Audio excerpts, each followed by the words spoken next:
Hello students, we will discuss analgesia for labor and vaginal delivery. This is part 2.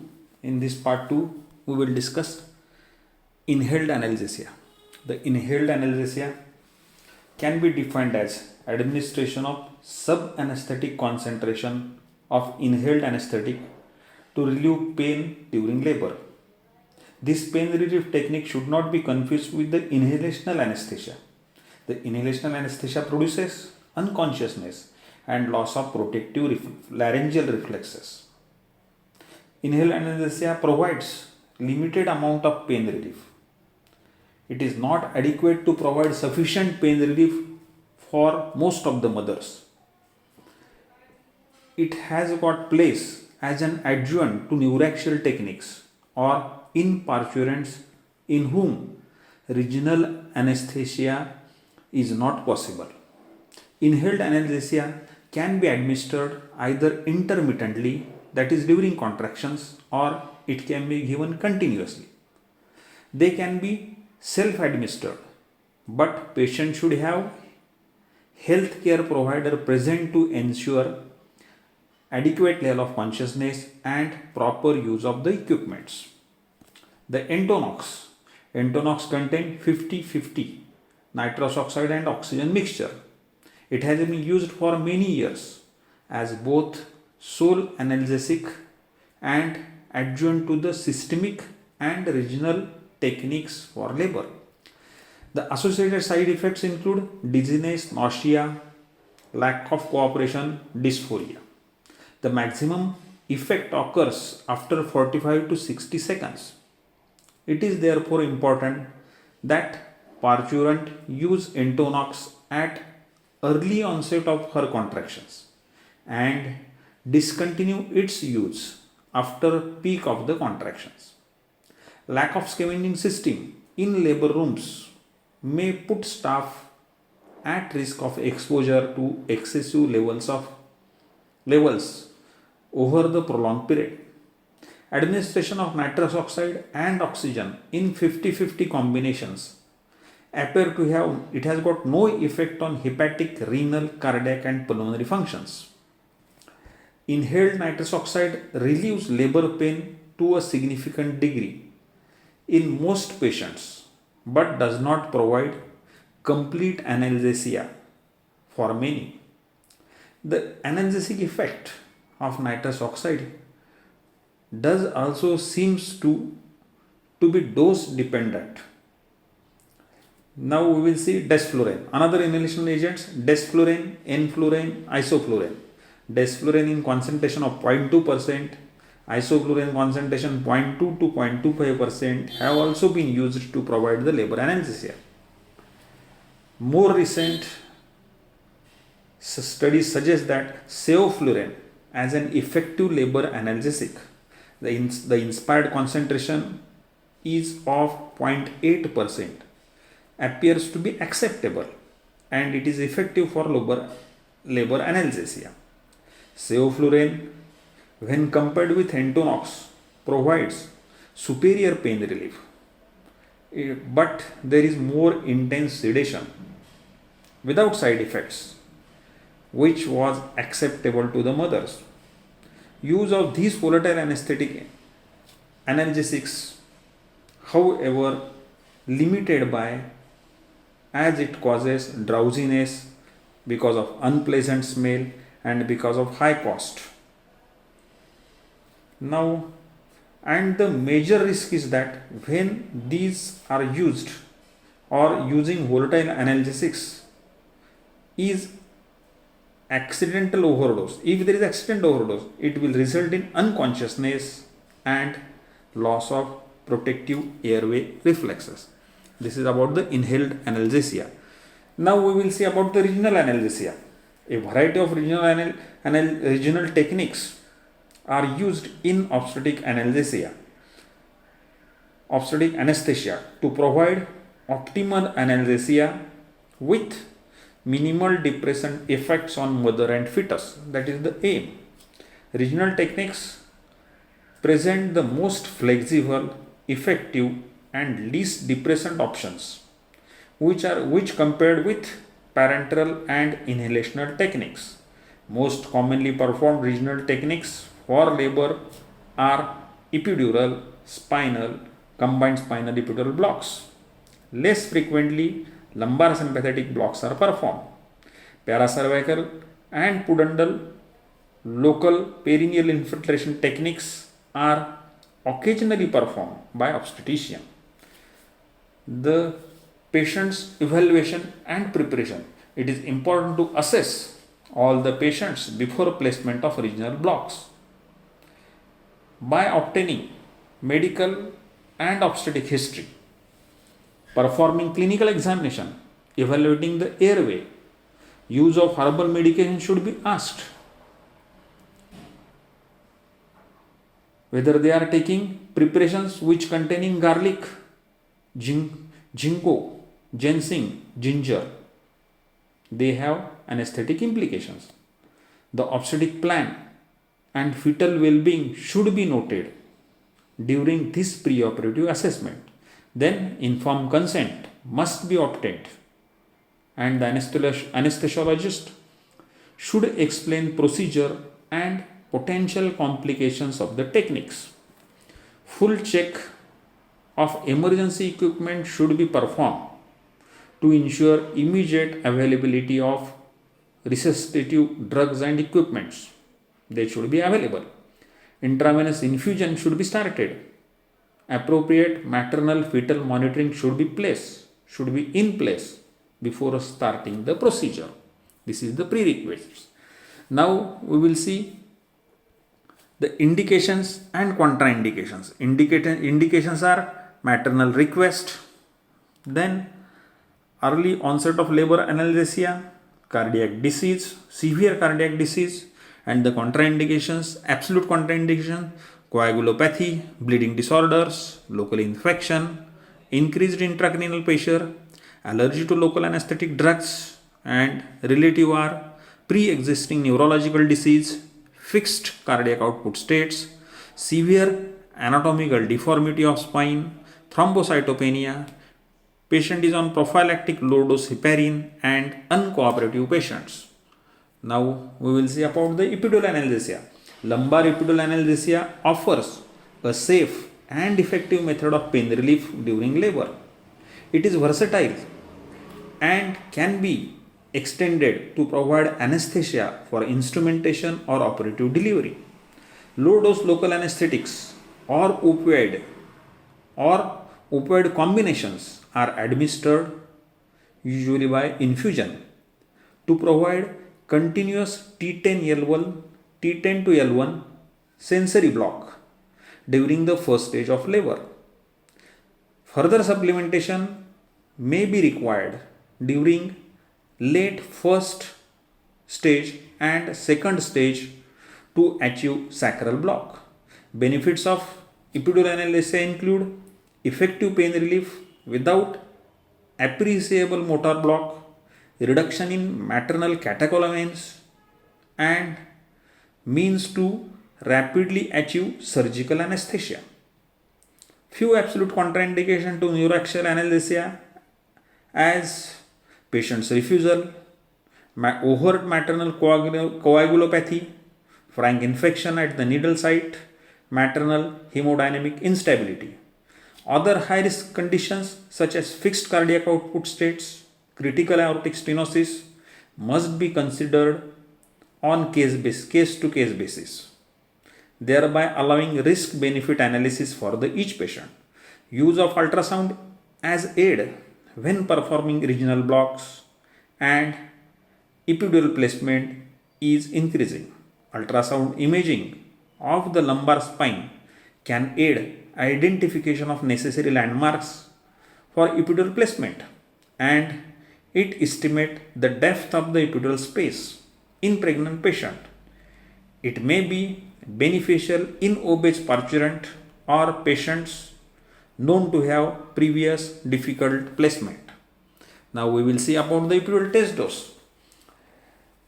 It is controversial because ultra dilute solutions are commonly used and aspiration is often diagnostic.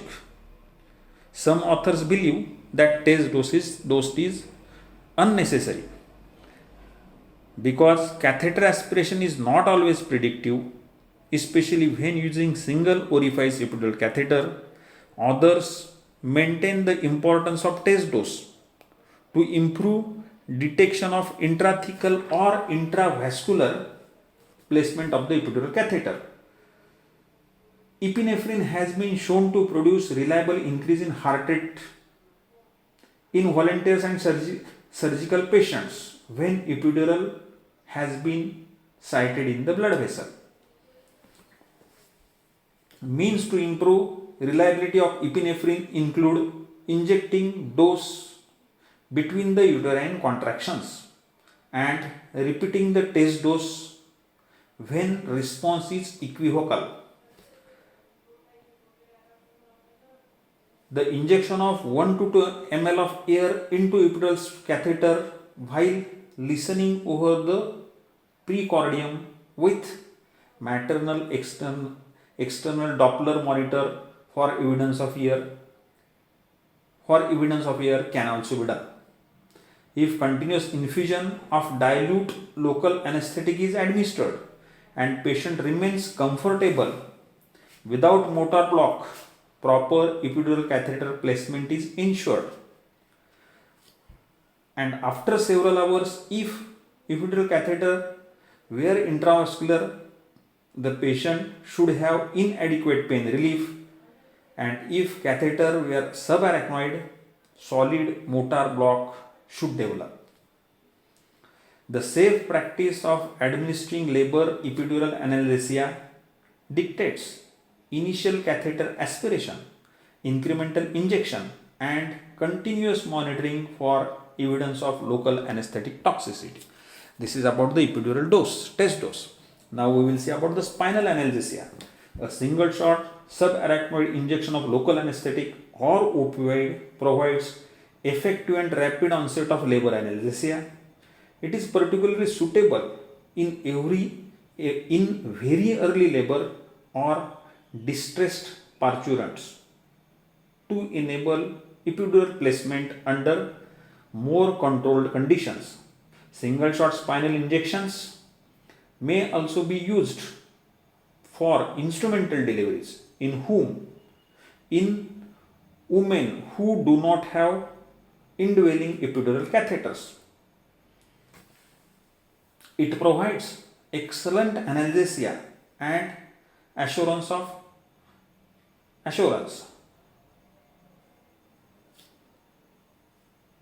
Now we will see about the combined spinal and epidural analgesia. Combined spinal epidural analgesia, it is widely used in the obstetric practice to provide optimal analgesia for the parturients. It offers effective rapid onset of analgesia and minimal risk of toxicity or impaired motor block. This technique provides ability to prolong the duration of analgesia as required through the use of epidural catheter. It should furthermore, should an operative delivery becomes necessary, that same catheter can be used to provide the operative anesthesia. Onset of spinal analgesia is almost immediate. Duration is between 2 to 3 hours depending upon the agent used. Duration of spinal analgesia, however, is decreased when administering to a woman in advanced labor versus early labor. The original spinal labor analgesia involved sufentanil or fentanyl. The addition of isobaric bupivacaine to opioid produces greater density of sensory blockade while minimizing motor blockade. The 25 microgram of fentanyl or 10 microgram of sufentanil can be advocated. Routinely using 5 microgram of sufentanil and 15 microgram of intrathecal fentanyl can be used. CSC technique has also made ambulation possible for many women who receiving neuraxial analgesia. Because of minimal motor block, this technique is also called the walking epidural. The addition to the advantage of rapid onset of pain relief, CSE technique may reduce incidence of several potential problems associated with the conventional epidural technique, including patchy incomplete block or patchy blockade, motor blockade, and poor sacral spread. Another potential advantage of combined spinal epidural technique is it may be associated with significantly reduced duration of the first stage of labor in primiparous parturients. Many methods have been used to perform CSE, combined spinal epidural. Number 1, epidural catheter insertion following the spinal needle placement at lower interspace. Second, epidural needle besides the spinal needle at the same interspace with use of specially designed needles. And third, most commonly used needle through needle technique, which involves identification of uterine space, then insertion of long fine bore atraumatic pencil point spinal needle through the epidural needle until the tip of the spinal needle pierces the dura. Then free flow of CSF confirms the correct placement and opioid alone or in combination of local anesthetic is then injected. After spinal injection, spinal needle is withdrawn and epidural catheter is placed 4 to 5 cm into the epidural space via the epidural needle. The side effect of intrathecal opioid include pruritus, nausea, vomiting and urinary retention. Respiratory depression as a result of cephalad spread of opioid is rare but occurred when using lipid soluble opioids. Use of combined epidural infusion, use of continuous epidural infusion of dilute local anesthetic plus opioid, that is for example 0.0625% to 0.1% bupivacaine, provides sensory analgesia without motor blockade.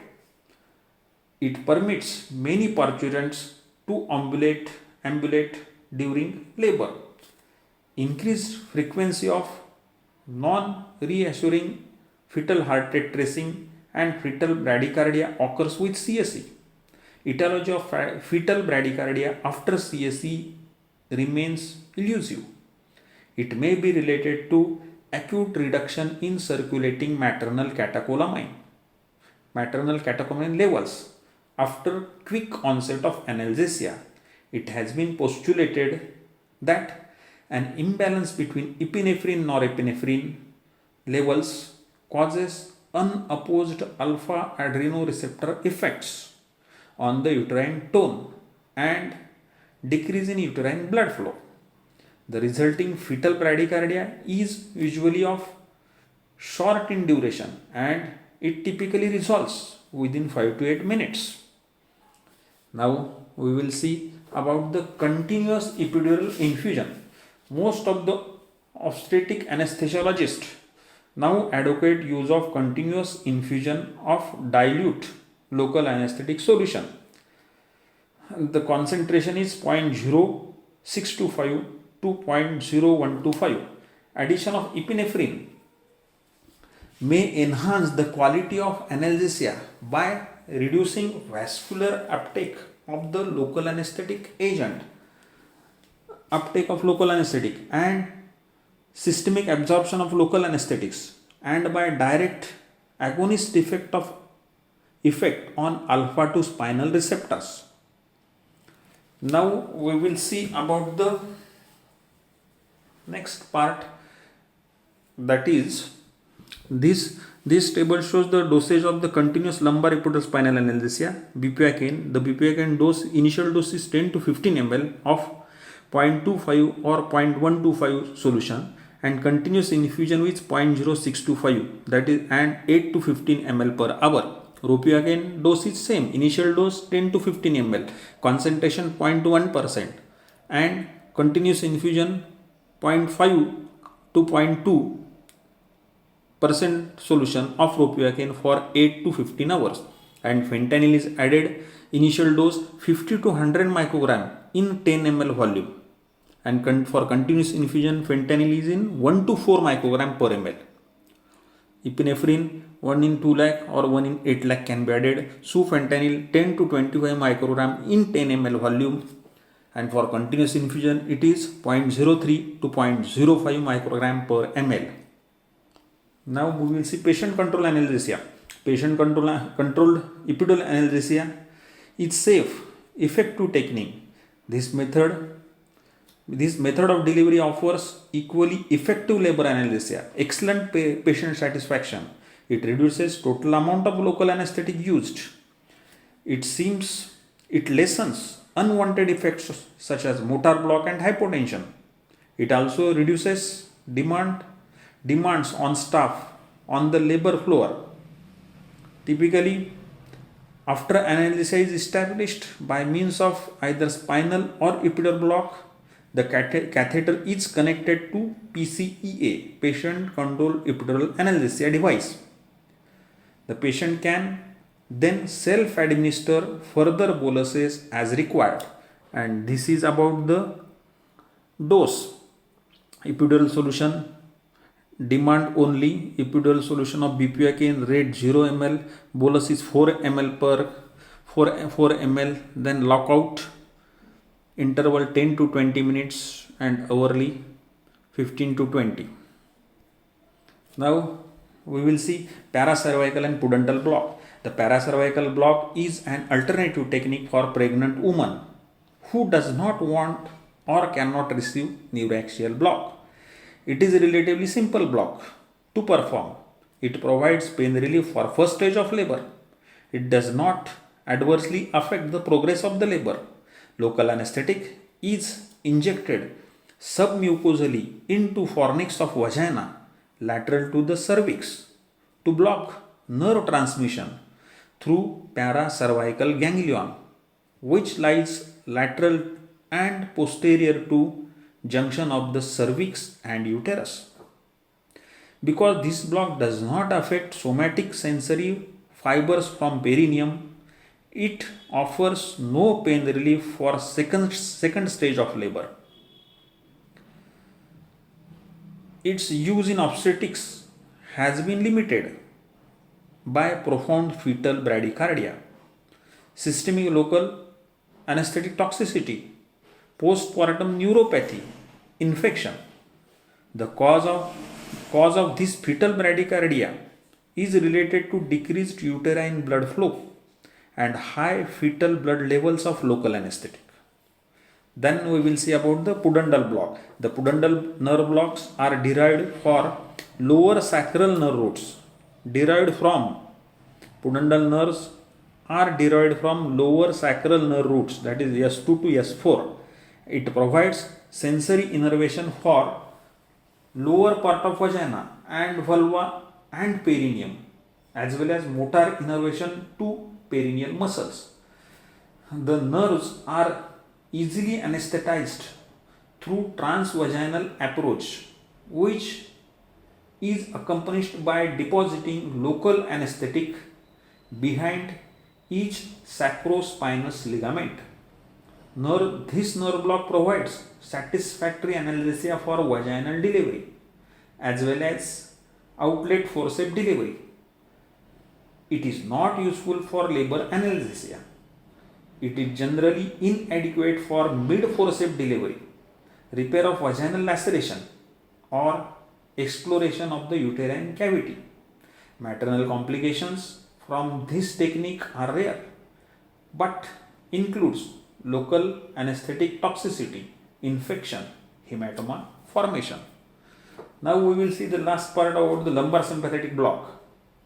This can be considered an alternative to central neuraxial block is the paravertebral lumbar sympathetic technique. This block can be used to impede transmission of pain from uterus during first stage of labor. It is technically difficult block to perform. It appears to be associated with far fewer complications than paracervical blockade. Thank you.